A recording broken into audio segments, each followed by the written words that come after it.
Ilang panahon na ang nakalipas, isang dambuhalang halimaw na may siyam na buntot ang lumitaw. Sa sandaling ay hambalos ng halimaw na ito ang kanyang mga buntot. Maaari nitong wasakin ang isang bundok o gumawa ng mapabuksang mga alon. Upang labanin ito, nagtawag ang sambayanan ng mga ninja. Kailangan hintayin natin dumating ngayong kaapat na Hokage! Napakalakas ng kalaban! Wala na tayong magagawa! Isang dakilang mandirigmang ninja ang nag-ali ng sariling buhay at nagawang ikulong ang dambuhalang halimaw matapos ang matinding pakikipaglaban. Nakilala ang mandirigmang yun bilang ang ika-apat na Hokage.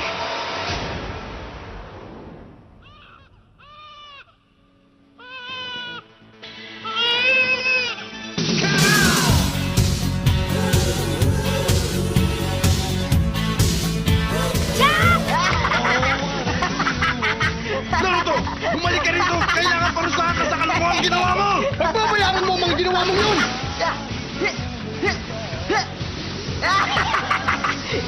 Inggit lang kayo sa akin! Dahil hindi nyo kayang gawin ang ganitong klase ng kalokohan, hindi ba?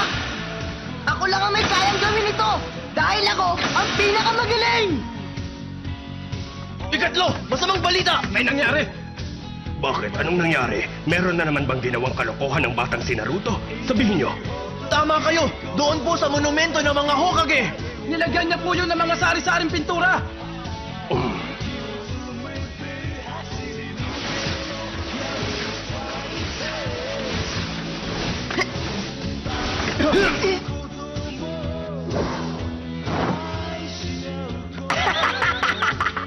Hindi ako nakita! Nakakatawa! Sandali lang, Naruto! Teka! Ano ka ba naman, Serero ka? Bakit mo ako ginulat? Anong ginagawa mo dito sa labas sa oras ng klase? Makinig ka, Naruto.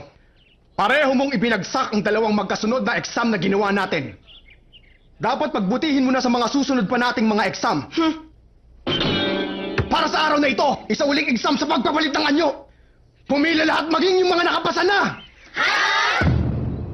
Haruna Sakura, handa na po! Palitan nyo! Mahusay, Sakura. Ang galing ko! Yay! Nagawa ko na naman! Yay! Nakita mo ba yun si Suke? Sunod, Uchiha Sasuke. Handa na po.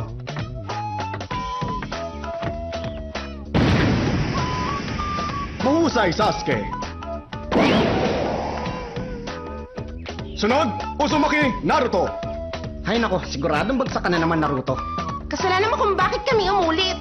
Wala akong pakialam sa inyo. Kaya ko to. Naruto, galingan mo ha. Palitan nyo!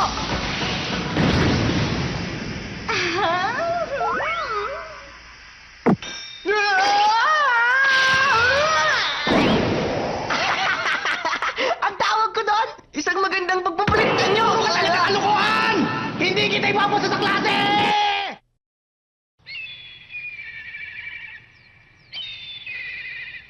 Ay nako, nakakainis! Sige, hindi kita papauwiin hanggat hindi mo nalilinis lahat ng yan! Ayos lang sa akin! Wala naman naghihintay sa aking uuwian! Ha?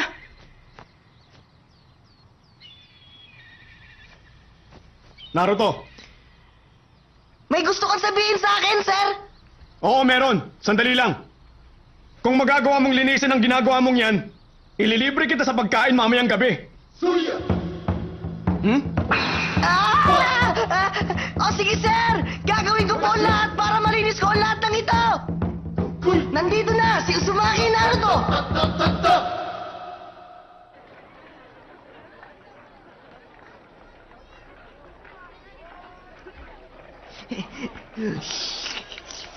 Naruto.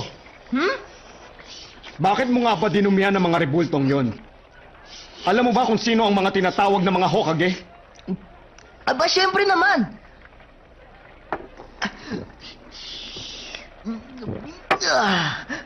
Ayon sa libro, ang mga taong binigyan ng titulong Hokage ay ang pinakamahusay na mandirigma ng isang bayan. At isa na sa mga Hokage ay si ika-4, ang bayani na nagligtas sa bayan natin mula sa dambuhalang halimaw. Kung ganun, bakit mo yun ginawa?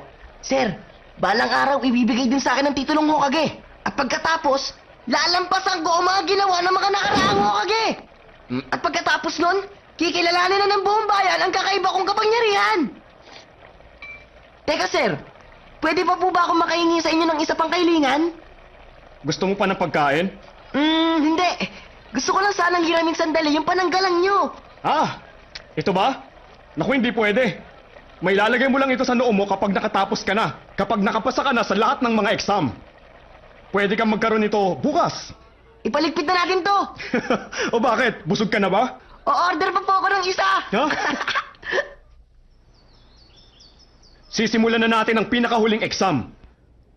Pag tinawag ko ang pangalan nyo, pumunta kayo sa kabilang classroom. Kailangan magawa ninyo ang splitting technique. Lagot! Yung pa naman ng teknik na hindi ko pala pag-aaralan mabuti.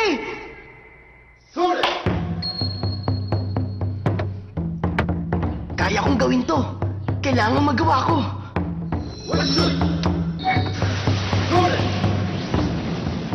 Splitting technique!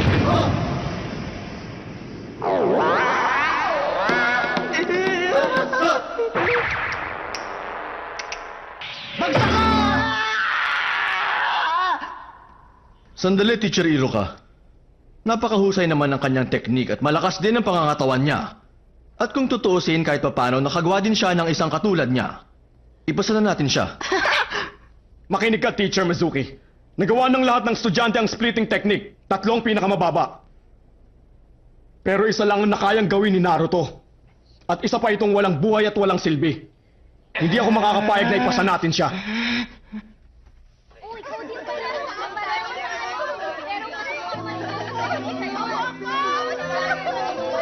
Isa na akong ganap na ninja! Yan ang aking anak.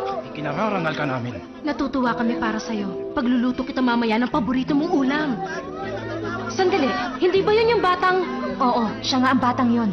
Nabalitaan ko siya lang ang hindi nakapagtapos. Mabuti, ganun nga ang dapat na mangyari. Tama, hindi talaga natin dapat hayaang maging ninja siya. Dahil nga siya ang batang... Tama na. Bawal natin banggitin ang bagay na yan.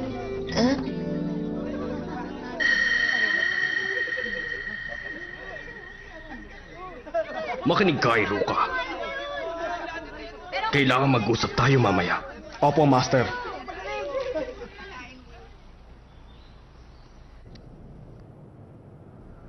Nagkakamali ka, Naruto. Hindi ka pinag-iinitan ni Teacher Iruka. Kung hindi, bakit lagi na lang ako? Alam mo, palagay ko, gusto ka lang niyang maging napakagaling. Ang maging napakalakas at napakahusay na mandirigma. Dahil katulad mo, isa rin siyang ulila. Pero, gusto ko talagang makapagtapos, Sir Mizuki. Madali lang mangyari yon kung tutuusin. Ah? Makinig kang mabuti. May sasabihin ako sa iyong isang napakalaking sikreto. Sikreto? Iruka, Ano po yun, ikatlo? alam ko ang tunay mong nararamdaman. Dahil tulad mo, lumaki rin si Naruto nang hindi man lang nakadama ng pagmamahal ng mga magulang.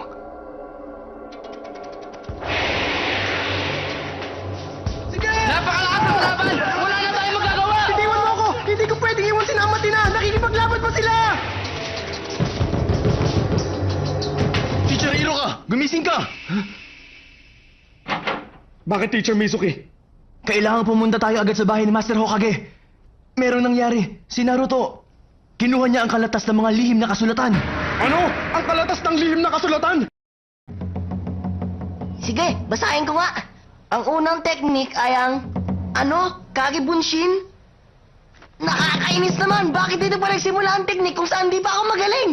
Master Hokage, kalabisan na ang ginawa niyang ito. Hindi na natin ito dapat pang palampasin. Mapanganib ang kalatas ng mga lihim na kasulatan kapag ginamit sa maling pamamaraan. Kaya nga pinagbawal ng nakaraang Hokage na gamitin natin yun. Mahigpit ay pinagbawal sa ating lahat ang pagdadala noon sa labas ng bayan. Malaking gulo ang mangyayari. Tama.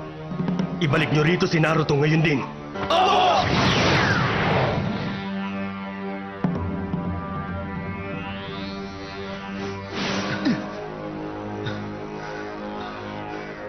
Saan ka nagpunta, Naruto?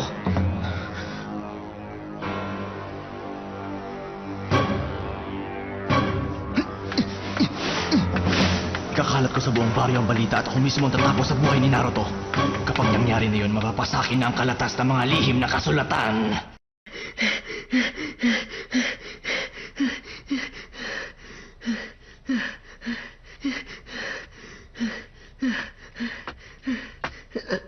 Nandito ka lang pala.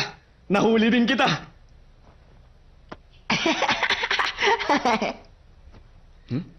Ang galing mo, natagpuan mo kaagad ako. Kaya lang, ang daya mo naman. Iisa pa lang ang napag-aaralan ko. Nag-iensayo siya dito ng kanyang mga teknik. Kaya pala humihingi siya.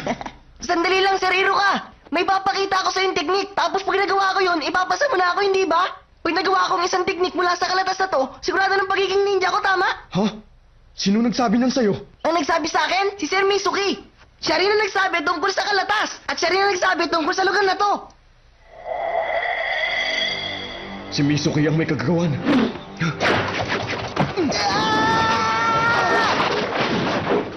Kahanga-hangang natagpuan mo siya. Kung ganun, kagagawan mo palang lahat ng ito, Mizuki! Naruto, ibigay mo sa akin ang kalatas. Pero teka, sandali nga lang. Ano ba nangyayari dito? Naruto, wag na wag mong ibibigay sa kanyang kalatas! Mga pinagbabawal na kakayahan ng nakasulat sa kalatas na hawak mo! Mapanganib ang isang yan! Ginamit ka lang ni Mizuki para mapasa kamay niyang kalatas na yan! Alam mo, Naruto, ang totoo niyan, takot lang ang iyong teacher Iruka na mapasayo ang kalatas. Ah? Ano bang sinasabi mo, Mizuki? Huwag mo siyang paniwalaan, Naruto! Naruto, sasabihin ko sa iyo ang katotohanan. Huwag! Tumigil ka! 12 taon na ang nakakalipas, isang batas ang ipinatupad sa bayang ito. Isang batas? Anong batas yun? Isang batas na pinagbabawalan lahat na sabihin sa iyo ang tungkol sa isang napakahalagang bagay na hindi mo dapat malaman. Hindi ko dapat malaman? Bakit ako lang? Ano namang klaseng batas yun? Huwag mong sasabihin sa kanya, Mizuki! Pinagbabawalan ng lahat na pag-usapan ng katotohanang ikaw ang nambuhalang halimaw. Ah? Ibig sabihin, ikaw ang nambuhalang halimaw na may siyam na buntot na pumaslang sa buhay ng mga magulang ni Iruka at nang wasak sa buong bayan. Tumigil ka! Napakahabang panahon ng pinagsisinungalingan ka ng bayan. Hindi ka man lang ba nagtaka kahit minsan kung bakit kinasusuklaman ka ng lahat ng taga rito? Napakasamaan yung lahat! Kaya pala gano'n na lang kasamaan tingin sa akin ng lahat ng taga rito! Mga sinungaling kayo! Walang sino man sa mga taga rito nagmamahal sa'yo, Naruto! Kahit yung si Teacher Iruka, kinasusuklaman ka niya! Lumaki si Naruto nang hindi man lang nakadama ng pagmamahal ng magulang. At kinasusuklaman pa siya ng lahat ng tagabayan dahil sa masamang pangyayari noon.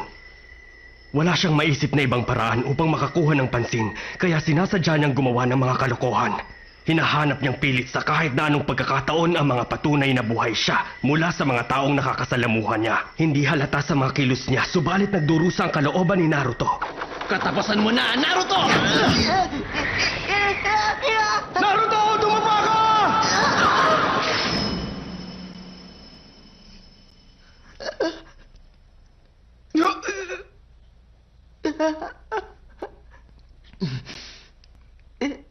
Bakit? Sir Iruka? Dahil magkapareho lang tayo. Nung mamatay ang magulang ko, wala nang sino mang nagmahal o kumalinga sa akin. Wala nang pumuna o pumansin sa mga ginagawa ko. Kaya ang ginawa ko, sinadya akong maging mukhang katawa-tawa sa mga mata ng mga taga rito.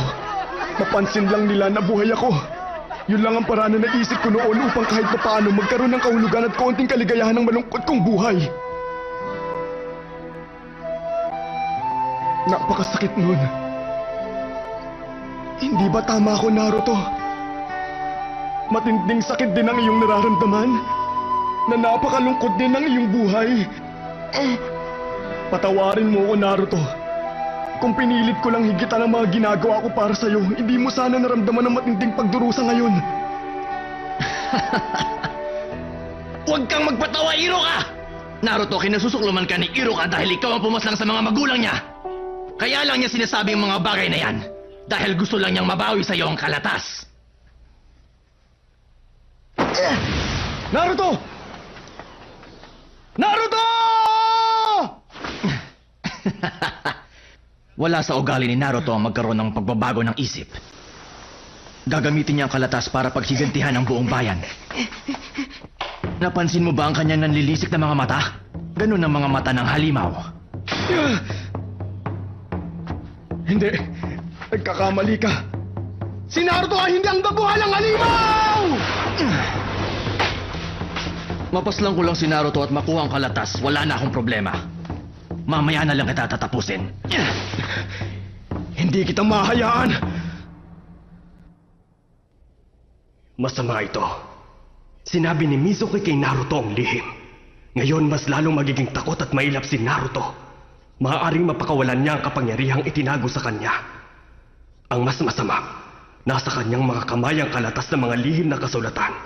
Sa sandaling mapakawala ng kapangyarihang nasa loob niya, maaaring maging ganap na siyang dambuhalang halimaw na may siyam na buntot. Kapag nangyari yon, Ayun siya. Naruto! Walang katotohanan ng mga sinabi ni Mizuki kanina! Bilis, ipasa mo sa akin ang kalatas! Gusto yan kunin sa'yo ni Mizuki!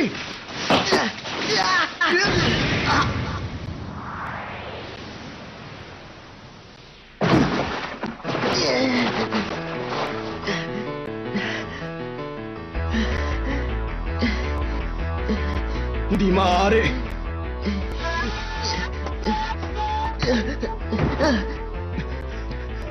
Paano mo nalaman? Naruto! Paano mo nalaman? Paano mo nalaman na hindi ako si Iruka? Dahil ako si Iruka. Kaya naman pala. ano bang mapapala mo sa pagbibigay ng proteksyon sa nilalang na pumatay sa mga magulang mo? Hindi ko mahayaang mapunta ang kalatas na yun sa isang baliw na katulad mo. Ikaw ang baliw, Iruka. Dahil magkapareho lang kami ng ugali ni Naruto. Magkapareho? Walang imposibleng mangyari sa oras na mapasa kamay ng kahit sino ang kalatas. Kaya alam ko, nagagamitin din ng dambuhalang halimaw na si Naruto ang kapangyarihan ng kalatas na yon. Oo, tama ka. Sinasabi ko na nga ba? Kahit si Sir Iruka, hindi talaga kilala ang totoo kong pagkatao. Kinasusuklaman din niya ako! Kung si Naruto ay isang halimaw! Pero hindi isang halimaw si Naruto. Siya ay isang napakahusay na estudyante. Isa sa pinakamagaling kong estudyante. Masipag siyang mag-aral at talagang gusto niyang matuto. Pero dahil marami siyang alam na kalokohan, hindi siya kinakaibigan ng mga kaklase niya. Isang batang may matindi ng pagdurusang nararamdaman. Hindi na siyang dambuhalang halimaw ngayon. Siya na si Uzumaki Naruto ng Hidden Leaf. Baliw ka na talaga, Iruka! Hindi ba sinabi kong mamaya na kita tatapusin pero nagbago na ang isip ko? Ngayon ka na mamamatay! Ito na ang katapusan ko. Huh? Naruto!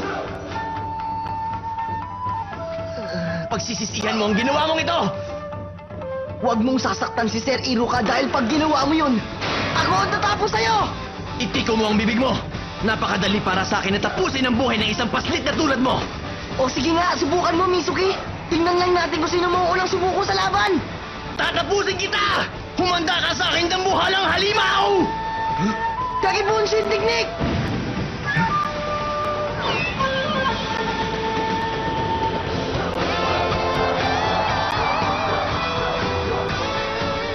Natutunan niya agad ang teknik ng pagpaparami. Mataas na antas ng kakayahan na hindi lang ilusyon ang pinaparami, kundi ang totoong katawan. Pero paano nangyari to? Anong problema, Mizuki? Naduwag ka na? Sumugod ka na! Tignan natin ang gawin mo! Halika! Ayaw mo kumilos? Kung ayaw mo, ako magsisimula!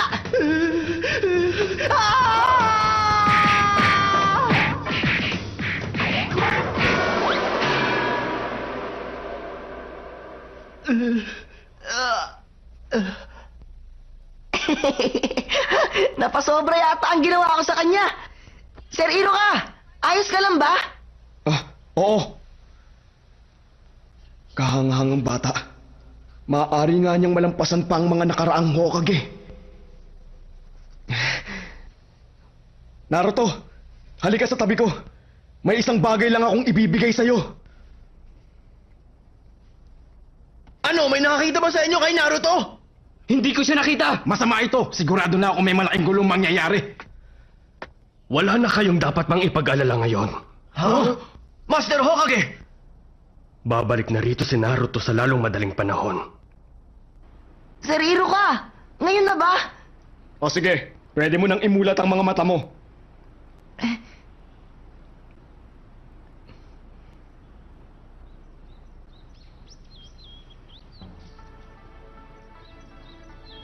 Naruto, binabati kita.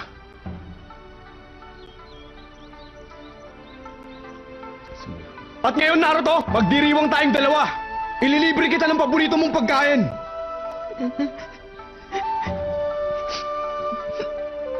Ha?